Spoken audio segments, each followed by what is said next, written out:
Hi folks, I'm Bob Piorun, and this is Musically Speaking. Today my guest is Felix, Phil Mucedola, and he's going to talk about his dad, the world-renowned Frank Mucedola. Welcome, Phil. Thank you, Bob. Thank you for having me. I'm looking forward to a nice little talk, not only about my dad, but about music in general. So, all right, this is something that when you first approached me on it, I thought, boy, this is going to be fun. So here I am. It may be fun. So let's start talking about your father's history, where he came from, how he got over here, and his early playing and teaching. Okay. All right. Well, my father was born. My father Frank was born in 1921. In the town was San Severo, which is a small town in southern Italy. The province was Foggia, F-O-G-G-I-A, and the region was Puglia. Italy is divided into 12 regions, so it was one like our states. So it was one of the southern states of Italy. My mother was born almost across the boot there, near him, in the town of San Salvador Telesino, and her province was Benevento, and her region was Campania. So my dad was born there, and shortly after, he was a young boy when my grandfather Felix, incidentally, got some word from America, excuse me, because his wife, my grandmother Angeline, had a sister that ended up in Pocatello, Idaho. And there was work there, and at the time there wasn't a lot of work in Italy, and so he decided to take the family, his young family, and move. And he moved all the way from southern Italy to Pocatello, Idaho, on the railroad. And as a matter of fact, my father's sister, Dora Longo, was born in Pocatello, Idaho. And shortly after that, Mike Tortorella moved out there because my grandmother's sister became a widow very young. Tragically, her husband was bitten by a rabid dog, and he died, of course. And then this Mike Tortorella, because she was an Italian widow and he was Italian from Auburn, ended up marrying her, and because he had relatives here, he ended up moving to Auburn. And since my grandmother, her sister now is in Auburn, they moved to Auburn. And my Uncle Tony, my father's brother, was born in Auburn. So kind of, moving all over the place. Is it the Tortorella family that's here in Auburn now? You know what, Bob, I'm not really sure. Yeah. But I knew Cindy and some of the Tortorellas. Okay. I know like Dolores Manzone was a Tortorello. Nancy Aldrich was a Tortorello. Mary Galero was a Tortorello. These were all my father's cousins. What kind of work brought your ancestors to? Whatever they could do, construction, anything. Yeah, it wasn't music necessarily. No. My grandfather always liked the accordion. The accordion was big in Italy, and it still is, as a matter of fact. Yeah. But he was a hobby player. Right. And the story is that he found an accordion when he came to Auburn, and he brought it home, and my father started playing with it and liked it. And little by little, he found someone to give him lessons, and he just took off with it. How old was your father when he began? Do you know? Oh, 4, 5, 6 years old. Yeah. As a matter of fact, one of the stories he always used to tell me is my grandfather would always yell up to him. It would be like midnight. He said, "Frankie, it's time to go to bed. It's time to go to bed," because he was just playing all the time. Right. He just loved the instrument. He always loved the sound of the instrument, and he just fell in love with it and developed his skills. He took from a couple of guys that were very good. Never went to college. Right. I was going to ask you about his formal education. No, he went to East High School. He graduated from there. As a matter of fact, his yearbook had under the caption of Frank Mucedola was Squeezebox. His nickname in school. Right, yeah, he was never into athletics, never into any of that. Right, just wanted to play. He just wanted to play. He was a musician, and he started teaching as he got better and better. And my grandfather used to take him to various venues here in town, and he would play, and they started paying him. And he thought, wow, this is great. I mean, 75 cents in a sandwich. This is before he was still a young guy, before he got married and everything, right? Oh, yeah. And how did he meet your mother and then start your family? Okay, well, after he had started teaching in Auburn before he went off into the war. He was an American citizen, and teaching. Matter of fact, his studio was across the street from where the present Auburn Spino Music is.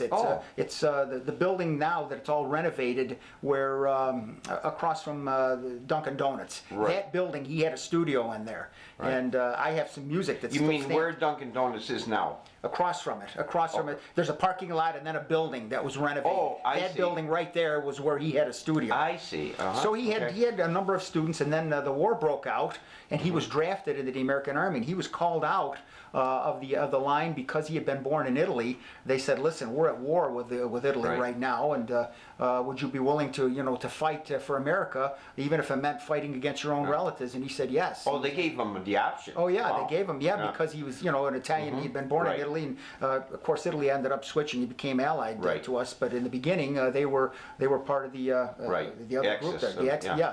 So he did. He went over there, and after the war, the military had a great big influence on his life because he loved the discipline. Right, that I know was that. him, and that became, synonymous with him. If you said 1 o'clock, 1 o'clock it was. That's the way it was. He never liked somebody that was late. I can remember he got a contractor once to come over and look at a roof that he had on the house. It was leaky. The guy was supposed to meet him at 9 o'clock in the morning. He got there at 9:15. I can still remember this. And the guy pulled up and he says, I got traffic and this and that. And my father says, you were supposed to be here at 9 o'clock. The guy says, well, I got tied up. He says, well, you know what? Take off. He said, if a man's word is no good, his work is no good. I mean, that's the way he was. Right. Yes, I remember that well, and I could tell stories. But let me ask you, how did he become a sergeant? They must have saw some leadership skills. Yeah, he had in battle he received a couple of Bronze Star, which is the third highest commendation that we have in the United States in the Army, and also the Oak Leaf Cluster, which means he got it twice. Nominated for the Silver Star when the war ended. So he liked the discipline of the service. He made lifetime friends. The friends that he made in the service, he was a great letter writer. He kept in touch with them. When he was with Mantovani, traveling all over, if he was in a certain town, he'd look them up and that kind of thing. Did he play while he was in the service? Or? He did. He did. He did? Yeah. He entertained the troops. He did. He didn't have his own accordion, though. It's like whenever they went into a town and there was an accordion, they would find it, take it to him, and then they would have a where was he? What area of Europe? He was in Europe? Well, he fought in Germany primarily. Germany, Belgium, he was there. So he never got to Italy, so thank God he didn't have to face some relatives. No, he did not. He did not. But the way he met my mother, if I may continue along that line, after the service, after the war was over now, he was back into playing full time. He had met Sammy Spino at a talent contest, as a matter of fact. And my father got first in the talent contest. Sam was also in there. Sam liked to tell the story. Sam used to play the guitar and the harmonica, so he was billing himself as the one-man band during this talent show. And then he said he saw my father, who he didn't know at the time, come out with this glittery accordion. And before he even played a note, he said, "I'm dead." Because back then the big focus was how pretty those instruments were with the rhinestones and all the names on them and this and that. So my father ended up winning that talent contest, and they became buddies, and they started a band, and that went on for 35 years. For people who don't know, Sam Spino was a great clarinet player. I remember going to Wood Acres and seeing Bobby Dare, Mike Tinry, your father, and Sammy. And even though I wasn't into that kind of music, they were just so good that we just went as teenagers just to watch them. How good they were! They were precise and right on the money. They were billed as the little big band. Yes, I do remember that. They played a swing and big band style music. Speaking of Bobby Dare, incidentally, my father always said that Bob Dare was the best drummer that he ever played with, as far as his Bobby was his great. time. He his was time a great concerned. drummer. Nice guy too. Very nice guy. They used to bring in talent from outside, and whenever they brought in whoever it was, they might bring in their own piano player, but they'd need a drummer, and Bob Dare would always play with them because my father thought that highly of him. I heard that from many older musicians that he was well thought of. Yes, and your mother. So I cut you off on. Okay. Well, after the war was over, my father went back to Italy because he wanted to start now an accordion business where he was importing accordions. See, the accordion was big in the 30s, 40s, and 50s. It was very big. So he needed to find distributors and so forth. The heart, the cradle of the accordion industry back then was called Castelfidardo, and I'm going to get some Italians to tell me I didn't pronounce it right. But that was the big town where all the accordions were, the cradle of where the accordion manufacturing was. So he went there, made friends with some guys. Matter of fact, the guy's name was, I keep saying matter of fact, his name was Perry Galanti. and Galanti made that was a famous accordion. that was I know that. Yes. That was his accordion Yes. there. I even knew of that. Yes, Galanti. Yeah. Galanti was a big name accordion, and he didn't like the top of the line model, so he asked Galanti, "Can you do this? Can you do this? Can you do this?" And he did, and he Really? made him a custom. That was the accordion right there, and he made one for this my is uncle. the one? That's the accordion. Wow. That accordion was made roughly in 1950. Wow. That So particular were accordion. they basically handmade? I mean, how did? Yeah, the insides. I mean, from the outside, they all look the same. You know, this is a piano accordion. A piano accordion has the keys of a piano and the bass. Many Europeans play a button accordion, which is a chromatic accordion, and it's they're played. I mean, the principle is the same, but my father always felt, and I've talked to other musicians too, they're a little bit easier to be technical on because of the arrangement of the buttons. Right. You don't have to run your hand up and down the keyboard. Yeah, you know, closer, everything is notes, closer, so consequently you can be technical a little bit easier. Say so, but he liked the piano accordion, and so Galanti began making accordions for him, and that's how he got started. In the meantime, he was also over there to find out how his relatives had made out during the war, and during the course of being over there, he had spotted my mother. And of course, you just didn't, ask a girl out back then. So you had to go through proper channels.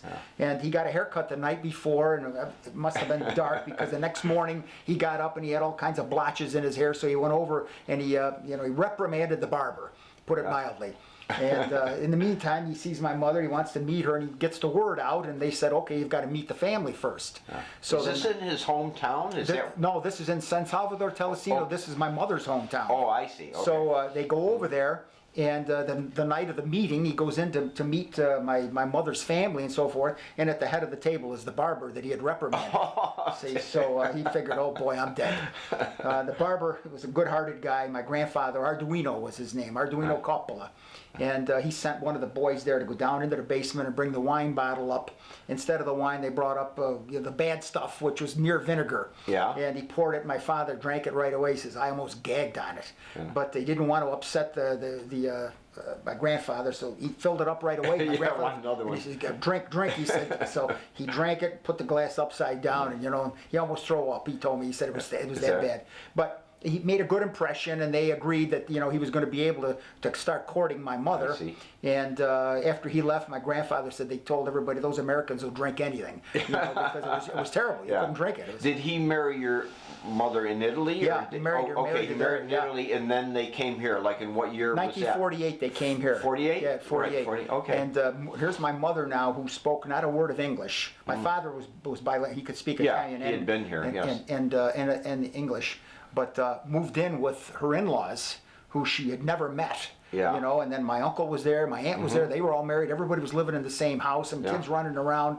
And she was that was life. See? Yeah, I'm sure that was common in those days. It was. I mean, she left for a better life, and my grandmother and grandfather, kind of pushed her into marrying because this was going to be the key to open the door so that they could come over. After the war, there was a quota on the number of Italians from various countries. Right. And somebody had to call for you to come over here in order for you to come over. They wanted to vouch for you. Yeah. Right. Yeah. So because they didn't want you coming over here if you didn't have a job or if you didn't know somebody. I mean, because now what do you do? See? Was your father at this time making his sole living playing? Or yes. He did. Yes. Yeah, that's all he ever did. Because I remark, people don't know how few musicians actually made their sole living. Yeah, that's your father that's was all remarkable. He ever did. I know for a fact how hard it is. You can appreciate that. And so right from the beginning, he raised you kids on his ability to be a musician and teaching and repairing. Also, he got into repair. I remember his shop back up in Spinos. Yes, I remember it well. So that's what he did. Yes, and he had. I mean, I'll show you pictures. So you'll see these later on. Right. 300 students. Yeah. And he had to take on extra teachers because everybody wanted to play the accordion at that time. And not only Italians, many Ukrainian and Polish people wanted relatives. I knew many relatives that played it. So yes. Yeah. So that became his livelihood. He married my mother, came over here. My grandfather, quick story, he was born in Brazil and spoke Portuguese. Oh, really? He was 18 years old when he emigrated to Italy with his family. They were originally from Italy. We were in Brazil, then went back to Italy. And he never joined the Mussolini there, the fascists, the black shirts. Right. And they threw him in prison. My grandmother thought he was dead. And after the war, he showed up. Here he was. But because he never became an Italian citizen, after the war. He could come over here. Somebody in Paterson, New Jersey sponsored him. He came over, settled there, and I can still remember I was maybe 4 years old. My brother was maybe 2 years old, catching the train outside of the prison, across the street from the prison. That's where there was a train station, and I can remember holding onto my mother's dress. You know, she's got my little brother. And going to New York.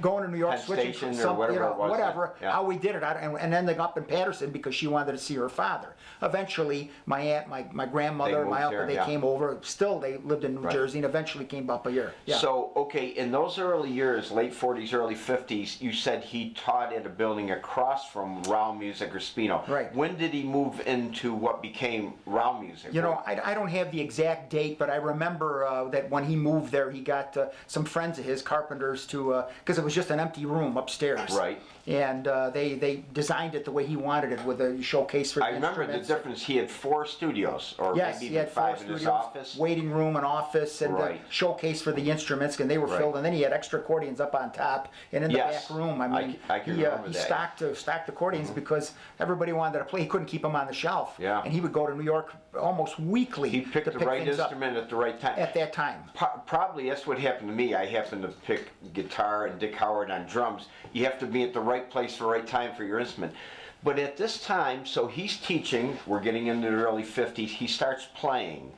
Now, he played, was he at Starlight Lanes? Were they going then? Yeah, at Green Acres? What are some of the places? Well, Starlight Lanes was a place that featured live music, that kind of music, which was swing. You know, the jitterbug, what was the other name they called the jitterbug? Lindsay Hop. Yeah. Anyway.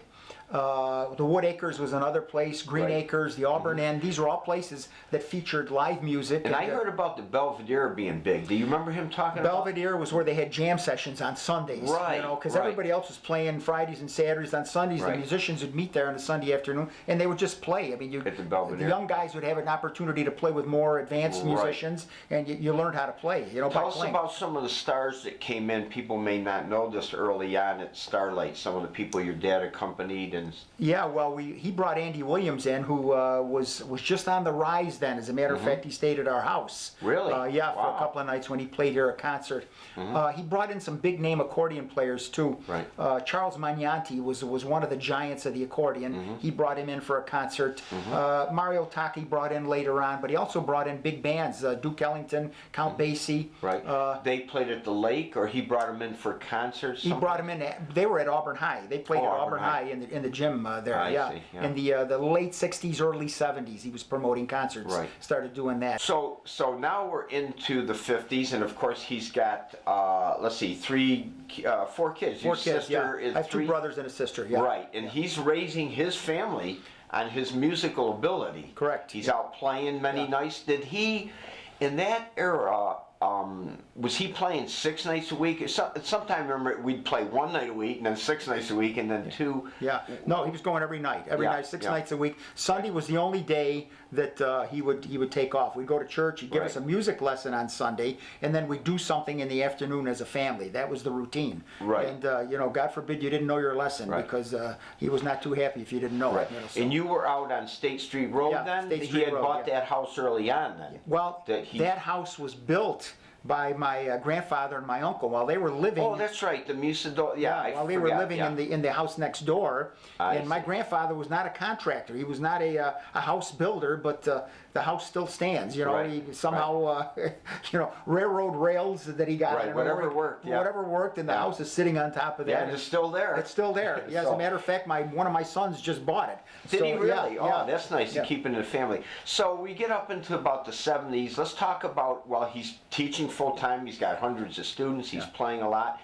He starts to write and produce his own music. He's got a recording studio, and he's writing music that's being copywritten and shared all over the world. Correct. Yeah, he's got a number of them. I have 1, 2, 3, 4, 5, 6, 7, 8 that I can think of. I've got the copyrights for them. Are you going to play one of those today? I'm going to play a portion of one of them. Okay, I'll good. play a portion. So, and then how about his affiliation with Mantovani? A lot of people don't know that about Frank, the Mantovani Orchestra. How did he first get involved with them? Okay, he was playing at the Green Acres at the time, and one of his friends was Joe Lopresti.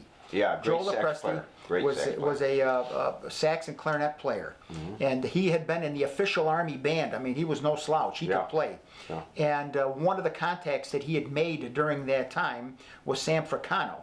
Sam Fricano's brother, incidentally, Lon, is in charge of the ambulance service here in the county. Oh, don't really? his I know that official name, title. yes. You've seen it because Yeah, he's always Fricano, commenting on yeah. that. But Sam was his home base was Florida, Jacksonville, and at one time he was musical director at Disneyland. Oh, He had really? also conducted a number of other orchestras. So he'd come up to visit Joe. And Joe said, well, let's go. I've got a friend that's playing accordion here at the Woodacres. And so they went in and they sat down and you know, he listened to him. And when he got back, Mantovani had always featured an accordion in the orchestra. It wasn't the only thing they featured. Right, But it was a pops, a concert pops orchestra, but they had an accordion in there. He liked the accordion sound, Mantovani. Right. And the Mantovani sound was the cascading strings, you know, the Right. violin. Yeah, a lot of strings. A lot of strings. So they needed an accordion player, and it just so happened that Sam Fricano said, listen, I know of a guy. So they contacted my father and said, would you be interested? We're Right. going to go out on tour. I forgot the first tour was 6, 8 weeks, whatever it was. He said, well, you know, let me see what the music looks like. So they sent him scores, and he said, yeah, he says, I'd be interested. So he joined them, and while he was on tour with them, they were going to go out for another 6, 8 weeks, and he signed up for that too. And that little encounter there he ended up staying with them for 20 years. Yeah, The last wow. 20 years of his Yeah. life. How did your mother feel about this when Well, he was you know, ready to go? you can appreciate this Yeah. because you're a full-time musician and you Yeah. have been all your life. You've made your career out of playing and teaching and so forth. She wasn't real happy about it. He had opportunities, you know, when we were growing up, but he always turned them down to go to New York, especially because he Right. had a lot of contacts in New York. Right. And he always turned it down because I said, I've got a young family here and I don't want to, you know, move them around. And Yeah. I don't want them growing up in New York and so forth.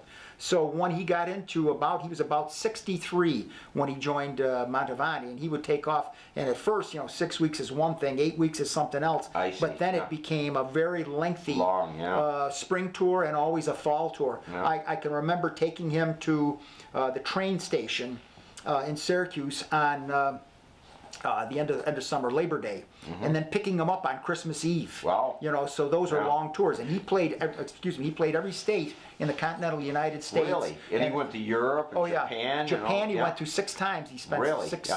different Let tours. me ask you something. Did he enjoy it, or did he do it? I can't tell you how much he Yeah, enjoyed it. he really enjoyed See, it, yeah. because now he had the freedom. musicians. He had the freedom. He was playing with top-notch musicians. Right. He especially loved Japan, and you can appreciate this because of their discipline. Yeah. He said no matter what the Japanese, or whatever their particular job was, they took great pride in it. Right. If there was a guy on the street that had to sweep the sidewalk, he'd be standing there with a broom. Right, very you know, proud. very Yeah. proud of that. If anything on the street, and they'd be sweeping it right up Yeah. right away, and he'd be standing there because it had to be right. You know, Yeah. so he enjoyed that part of Yeah. the Japanese culture. Right. You know, and he was always a risk taker anyway. I mean, he liked the food. He liked the bullet train. You know, he liked Yeah. you know mixing with them. He went to a number of jam sessions. He would tell me about. Do you feel, I noticed that when I went on the road for a bit and I'd come back to my family, I always felt unrest, like do you feel like when he came back from these trips that he was uncomfortable and he was wanting to be out again? He couldn't wait to get back out. Yeah, there's something about it, it's Couldn't it? infectious. I want to make one small detour because this is not known by people, about Joe Lopresti, who was your father's friend. Joe Lopresti was one of the greatest sax players I've ever had the pleasure of meeting from this area, and people don't know about him because he spent most of his years in the Army band. Yeah. And only later he came back, and I recorded with your father, and I forget the violin player's name from Baltimore. Tom Ginsburg. Tom Ginsburg, yeah. We did it with your brother, and I was very proud to do a CD with your father. But Yes. Joe Lopresti, I just wanted to get that in there. A lot of people know about. Nicest guy in the world, great sax player. Yes, really yes, great. yeah. So, He Joe Caruana's uncle, though. Joe Caruana, Is he? the Oh, I didn't know trumpet that, player. That's his uncle. Yeah, I his see. Joe Caruana's mother. Right. And Joe Lopresti were brother and sister. right. he played with Mantovani close to up into his 80s before his death. 83. It was. He was 83. Yeah, he was 83, right. and they were supposed to go out on a China tour. I've got pictures of him Really? on the Great Wall and everything. 'Cause he played China would have before. loved that. Yeah. Yeah, and he played his last job. It was September of 2006. Really? At the Watertown. And how old was he then? He was 84. 84. And how old was he when he died? He was 85, almost 85. 86. Wow, Yeah, so he played right up until those years. Wow. he was diagnosed at that age with prostate cancer, and it ended up killing him. It killed him. Geez, that's too bad. Now, a lot of people may not, well, I'm sure a lot of people do know that. Let's speak about your family who you play accordion every week at Osteria Salina with Paul Saltarello, and then your brothers, tell us, musicians. we had there was a period we were never full-time musicians. You know, we all had other jobs, but there was a period there where we were playing virtually every weekend. You know, Right. Saturdays and Sundays. But we were always a party wedding band as opposed to playing the clubs. And my brother Joe played the trombone and the bass. My brother Randy played the drums, and we always had Joe Caruana played the trumpet and the guitar, and we had various vocals. through Right, the and years. then we had a group we played together, the Matadors, which Yes. many people remember from. Yeah. I remember it well because our first gig, I don't know if you remember this, was the night before I got married. It was in 1966. It was on November 25th at the Auburn Inn. And that was our first job together. Yep. And we played with the Matadors. And then we played at Dick's Party House, which I tell people where Susie's is now. It was jammed. There was a line waiting to get in there. So we had a Excuse me. good run of years together playing with that. So. They would let. I remember they would let people out before they let Right, it people was in. so packed, That's yeah. how packed it was. Yeah, it was that really was good, The yeah. band was very hot. That was during the Herb Alpert era, Right. when Herb Alpert was so Yeah. big, and we were a clone band. Right at the right time. Right at the right time, yeah. And so you're still playing, and let's see, what did you teach? English. I was a high school English teacher. Where did I need to know? Waterloo High School. That's why I didn't know. And your Yeah. wife is also. She was a retired math teacher. Yeah, let's mention your wife's name. Mary Ann. Yeah, Mary Ann was a math teacher. She was home for 15 years with the kids. I had 3 sons. Right, And then got the job and then taught until. Right. She was about, I forgot how old she was when she retired, 58, 59, something Right. like that. Yeah, she's developed some physical problems with her hip. She just had hip replacement. As a matter of Well, we're all getting older, so We're not getting younger. That happens to all of us. I don't. It doesn't take me long to comb my hair anymore. So that's a. Well, anyways, it's great to reminisce about your father, and of course, as a young musician coming up, and he was responsible when I saw that someone could actually do this for a living. I mean, he was kind of a model. There weren't many people doing this at the time, and he raised a family. You got to give him credit, and I know especially how hard it was to do that, because sometimes the thing about the music business, sometimes it's feast or famine. You know, sometimes you got more work than you can handle, and but that's the way it goes. So anyways, folks can come down to you're usually almost every Friday. Yeah, we're there on Fridays, and once in a while for a party. But we also play a lot of Italian functions. Paul, as you know, sings Right. Italian. That's really Right. his forte. And we play at many of the Italian festivals throughout the state. We've gone Right. up into Canada. I think Travel I mentioned all it, over, yeah. down into New York. So we've Yeah. as long as it's an Italian function, weddings and parties that we've played. And another thing about the weddings, real quick, that is different. We the last, and we play 4, 5, 6 a year. We play a couple hours only for the wedding. We do a Then they have a DJ. then the DJ Yeah. comes in, Yeah. that kind of thing. Yeah, that's nice. So, There's so many kinds of music. Most bands cannot play Frank Sinatra and a hip hop song and a rap tune and a top 40 song. So DJs have taken over. But you remember when we played weddings, it's one of the hardest things to do. You have all different ages who didn't come to see you, and you have to try to please everybody. Good point, very good point. And they don't know you. I mean, And they don't know you, they don't care about you. They came to see the bride and groom, right? people that hired you knew you, and they'd heard you, but these people hadn't. So Right. now you've got to try to win them over. And how do you do that? Well, Right. you've got to be able to read the audience too. Right. You know, That's song, a big thing. song Yeah. selection has a lot to do with it. What you're Right. playing, when you're playing it, Right. the style of music, all Right. of that. I mean, but you've got to be able to read. You know, if you see the crowd going like this, and you Yeah. continue Yeah. to do what you're doing, you're not going to last very long. That's true. You know, so. And you wanted to say something about some of the younger musicians coming up as opposed to an era where you had to be a good player. Yeah, well, you know, I always felt, even today, I mean, what turns me on is listening to somebody that has a great command of his instrument, and I don't care what the instrument is. You know, I can hear that this guy really can play that instrument, and it's not so Right. much the music that he's playing as opposed to, wow, listen to this guy play. This guy can play. Right. So, you know, you had a command. You first would learn how to play the instrument, develop some technical capability on that instrument, and then, you know, okay, let's form a band. And Yeah. it seems like that idea has gone by the wayside. You learn how to play 3 chords, and the next thing you know, you're forming a band. Yeah, they're worried more about what they're going to wear that night than Yeah. whether they can Yeah, play yeah. the songs cohesively. Yeah, yeah. So- yeah, I think the ability of players in general, all you have to do is watch YouTube, has become phenomenal. There's so many prodigies, but what people don't realize, the fact that somebody can play very quickly and do something really great on an accordion or guitar doesn't necessarily mean they're going to be successful, because Correct. they have to go out and deal with the real Correct. world, Correct. which having a band is a little bit, I often use this analogy, like being married. Well, When you're you with know, people a lot, I you know? agree. I agree. Yeah. It's that in itself is difficult to keep it all together, keep them Right. everybody on the same page, working, for, you know, striving to get where you want to go. Right, before arranging you- rehearsals. You know, and that's a necessary part of it too. You just Yeah. can't go out and do whatever you want to do. Right, It's got to exactly. be. It's got to be arranged. It's got to be rehearsed. It's got to be good. Yeah. Otherwise, you know, you're not going to last too long. Right. So.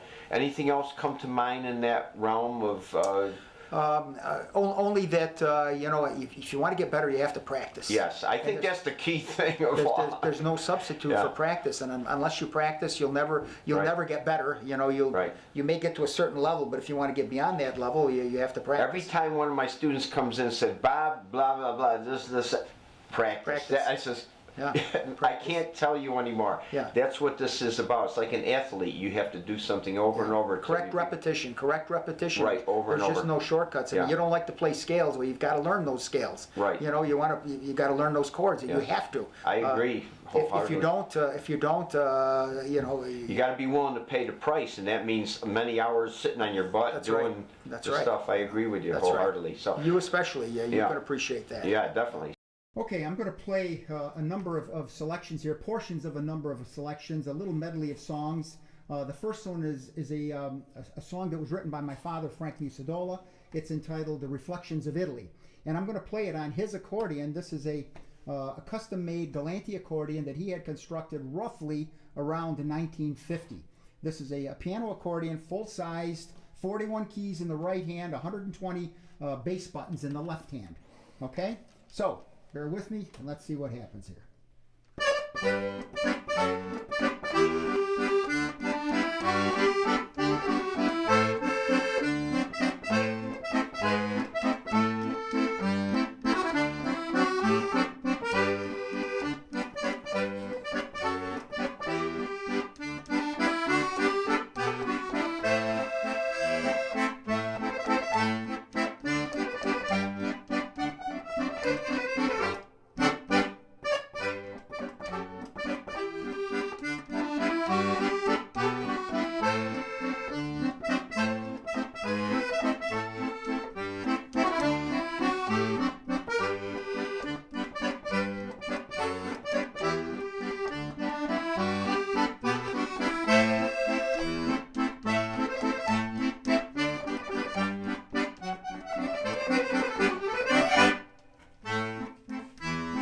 That was a waltz, and I'm going to try to segue into a mazurka, also in through three, but a little more technical.